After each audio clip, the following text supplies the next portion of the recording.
Welcome to the Dating After Divorce podcast. I'm your host, Sade Curry, and I believe every divorced woman deserves a romantic relationship where she feels safe, loved, and cherished. You can create the most amazing life after divorce, and I will teach you how. Hello, ladies. Welcome to episode 27. And today I want to talk about how to move on from your divorce without closure. So last week we talked about starting over after divorce and how that impacts your dating and rebuilding and really going where you want to go after your divorce. Today I want to talk about one of the things that I see that holds women back from being able to do just that. And that is waiting for closure. Waiting for the ex to admit that he was wrong.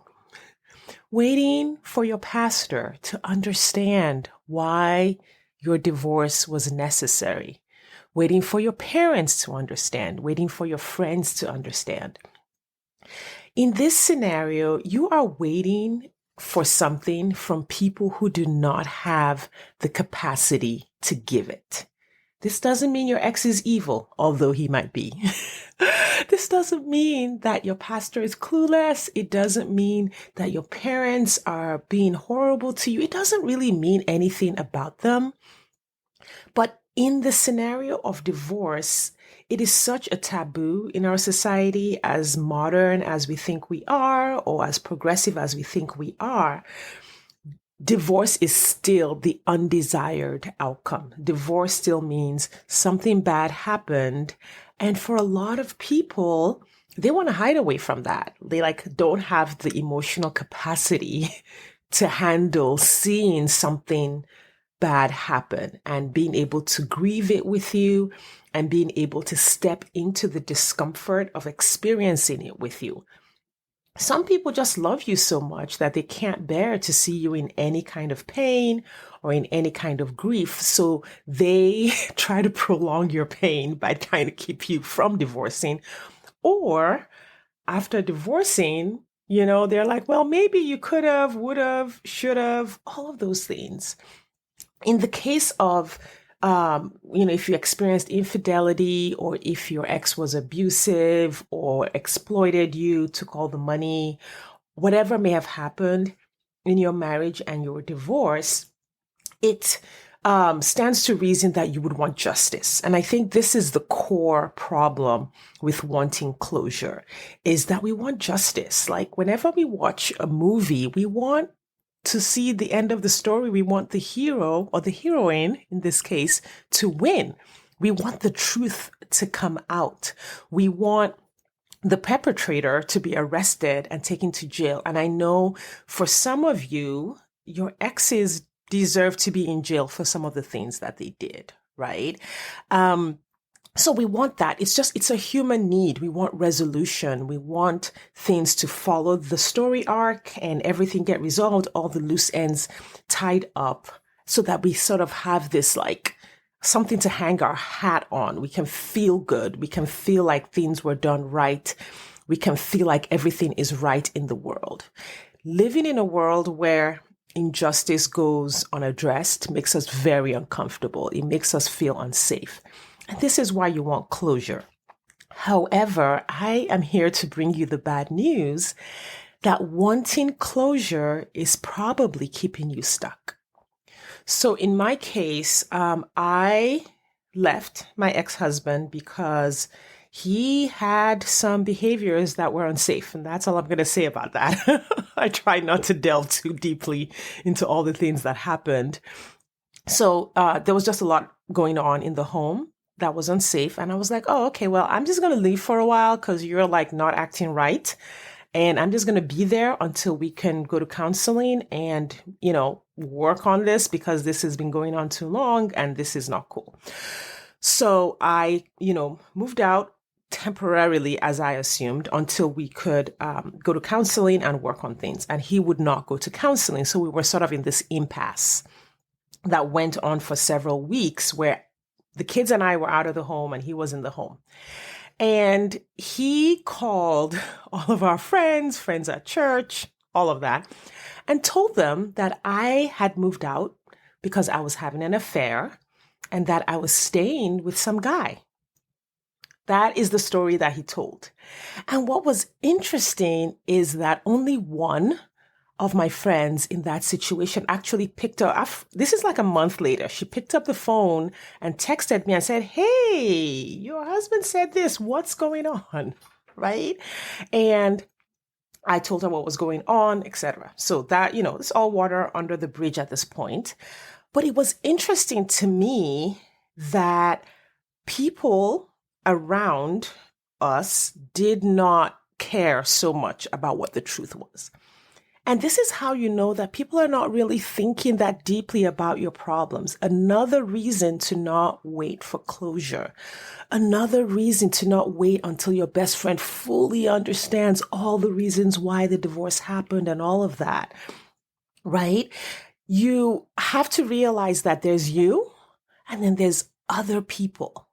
And wanting to come up smelling like roses, wanting closure, wanting vindication, wanting other people to understand is giving yourself a task that you will never accomplish.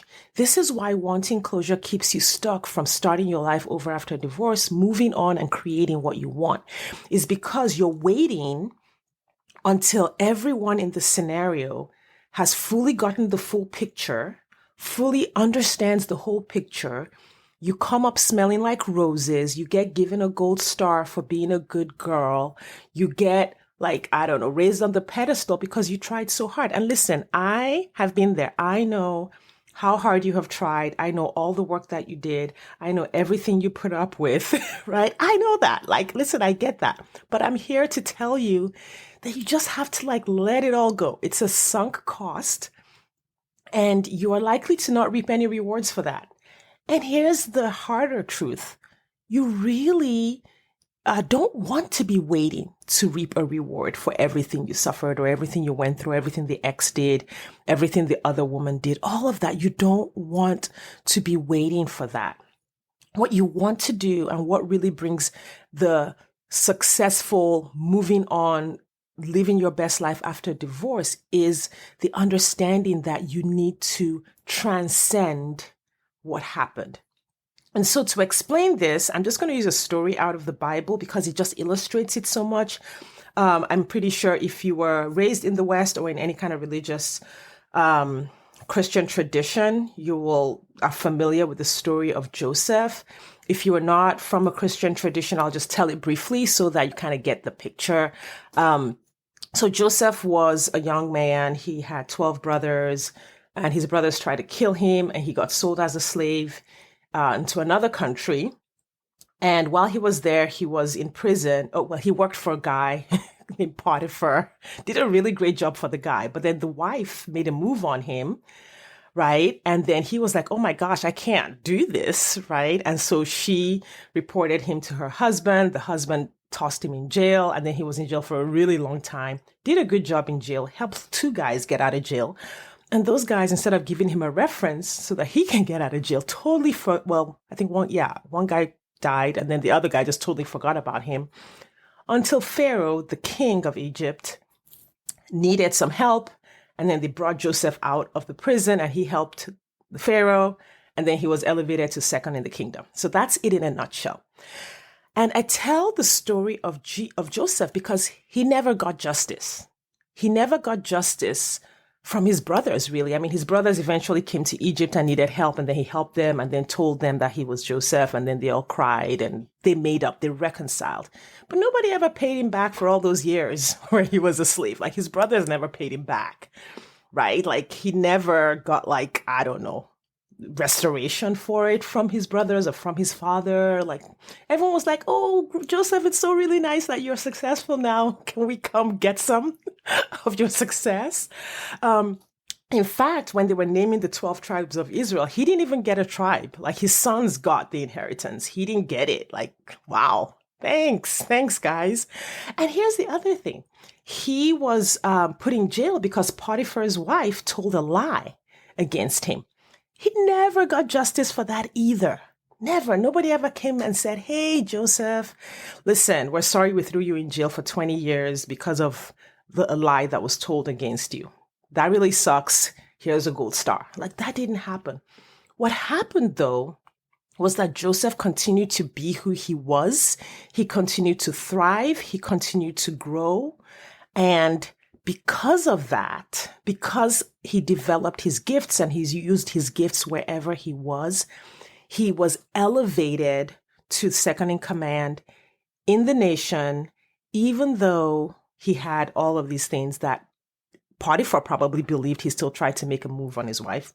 Probably till the bitter end, Potiphar was like, yeah, that guy, he's second in the kingdom, but he made a move on my wife, right? So what you want to do is transcend what has happened. You cannot transcend what has happened in your divorce if you are waiting to resolve what has happened in your divorce.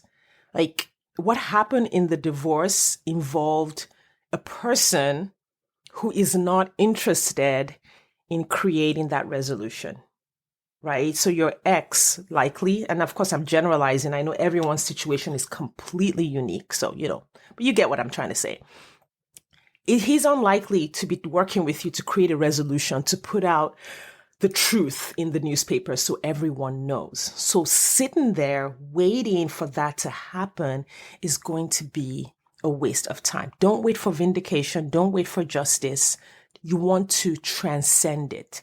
Now, if you're in a situation where like your reputation was like ruined and he said things about you, blah, blah, blah, you have to embrace the discomfort that people will believe certain things about you that are not true.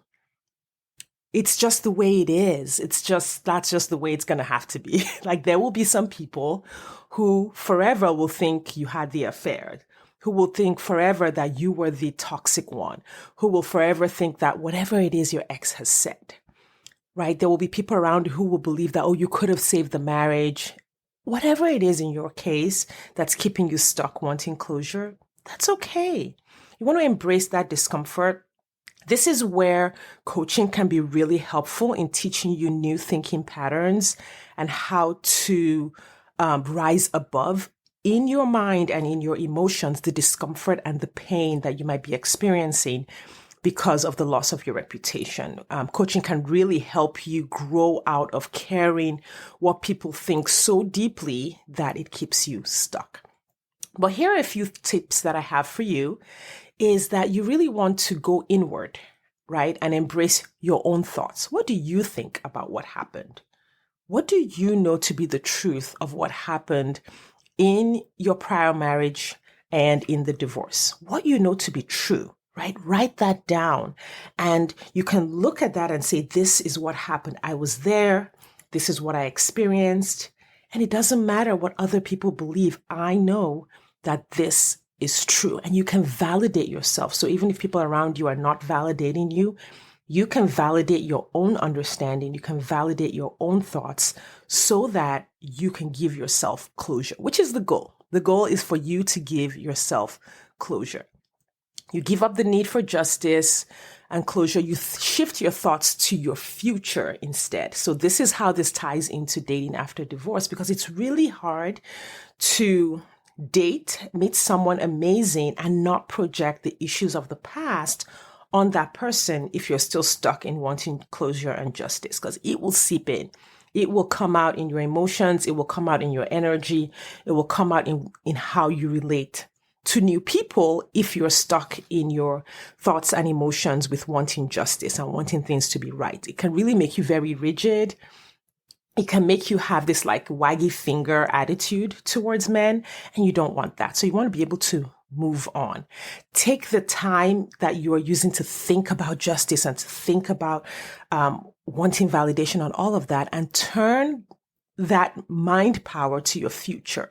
Turn that mind power to healing, growing, going to therapy, getting coaching, getting healthy, thinking about and achieving your future goals, which I'm going to talk about in a future podcast episode. Really take that energy and move it into something more productive. I love the saying that your energy flows where your attention goes. What you're thinking about, what you're desiring really determines where your actions are going to be. How you will naturally and automatically do things depends on what you're thinking about. There's a thought that can keep you from being able to let go and give yourself closure, which is that I lost so many years in that marriage. I lost my best years. I gave him my best years. He wasted my best years, etc. Whatever those are, I lost so many years. Anything around that type of thinking. When you think that way, what it does is it causes you to say, well, I lost so many years, so I want to go back and I want to reap, right? I want to get closure. I want to get justice because I don't want to let all those years go. I don't want all those years to go to waste. And then what happens is because you're spending so much energy trying to get that closure, you waste even more years. You give even more years, even more time to the relationship instead of cutting the cord, right? Grieving, healing, moving on, looking at your future. You spend so much time ruminating over it over and over and over, and it's taking up so much time in your brain. So the goal here is to say, all right, I'm going to go through this process of letting go of the need to get closure. The ex is for sure not going to give you closure. He's not into that. That is not, and it's not his job, right? He may have done all kinds of things, but this is what taking responsibility looks like is, oh, I give myself closure. I give myself justice. I give myself the atta girl for everything that I did in the marriage and through the divorce and for my kids, etc. Do you understand you? Take the time to understand you. Take the time to grieve if you need that. Take the time to heal. Take the time to validate yourself. Take the time to love on yourself, to comfort yourself. That is the work. That is the work of truly getting closure that sticks, closure that heals, closure that takes you to the next level. So in a future episode, I'm going to talk to you about how to use your goals to move yourself forward. In the meantime, if you are enjoying this podcast, I would love for you to leave a review on Apple or wherever you listen to podcasts. I really appreciate you giving me your time and attention, and I will talk to you later. Thanks for listening today. If you are ready to get married after divorce, I want to invite you to download my free 8-video training specifically designed to help divorced women date with ease and get married again. Head over to sadecurry.com to get started. That's SADECURRY.com. I'll see you inside.